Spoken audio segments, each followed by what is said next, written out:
रसोई में आकर उसके सिर पर खड़ी हो जाती है। अरे देखो तो सही कैसे धीरे धीरे हाथ चला रही है। अरे थोड़ी सी फुर्ती लेकर आपने शरीर में, तेरे पीछे पूरा परिवार नाश्ते के लिए भी भूखा बैठा है। जल्दी जल्दी सभी के लिए नाश्ता बना। माँ अगर मैं नाश्ता बनाती रहूंगी तो मैं स्कूल कब जाऊंगी? ओहो, स्कूल? तुझे किसने स्कूल जाने के लिए कहा?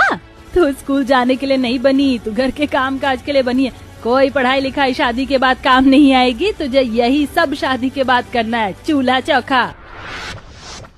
मेरी माँ ने बेटे को बेटा तो समझा, लेकिन बेटी को बेटी नहीं समझा। वो हमेशा मुझ में और मेरे भाई में फर्क करती थी। काव्या की ये सारी बातें सुनकर संतोषी हैरान हो जाती है। देखो बहू, मैं तुम्हारी माँ जैसी नहीं हूँ। तुम्हारी माँ ने भले ही तुम्हारे ऊपर बहुत अत्याचार किए होंगे, मैं समझ सकती हूँ तुम्हें कैसा लगता होगा, लेकिन चिंता मत करो, मैं ऐसा कभी नहीं करूंगी। मैं तो तुम्हें इतना प्यार देना चाहती हूँ कि दुनिया की कोई भी सास मेरे प्यार का मुकाबला ना कर सके। ऐसा कहते ही संतोषी उसे गले से लगा लेती है, लेकिन काव्या के अंदर कहीं ना कहीं एक अजीब सा डर था, कहीं उससे कोई गलती न हो जाए और सभी उसे डांटने न लगे। एक दिन उसके पति विपिन के ऑफिस से कुछ गेस्ट लोग आए थे। देखो काव्या, ये लोग मेरे ऑफिस के लोग हैं, इनका अच्छा सा नाश्ता तैयार करके लाओ। आज ये लोग हमारे घर के नाश्ते की तारीफ करके ही जाने चाहिए।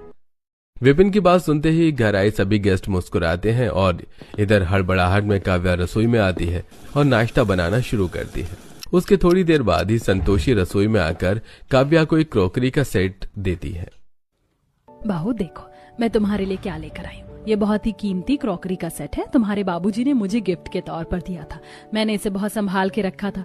आज मेरे बेटे के ऑफिस के लोग घर पर आए हैं, इसलिए तुम इस क्रॉकरी सेट में ही उन सभी को नाश्ता सर्व करना। मेरे बेटे का इम्प्रेशन अच्छा बनेगा।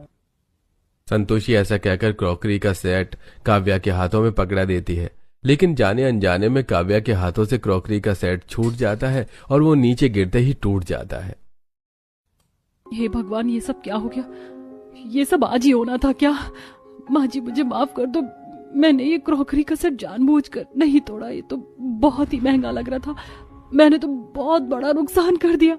अरे अरे, तुम क्यों परेशान हो रही हो? परेशान होने की जरूरत नहीं है, क्रॉकरी का सेट ही तो था और आ जाएगा।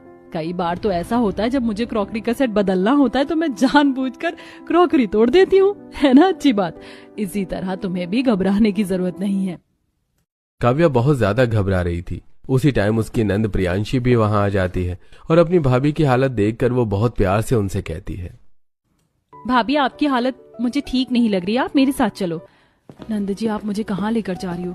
विपिन जी के स्पेशल गेस्ट आए हुए हैं, अगर मैं उनका अच्छा ख्याल नहीं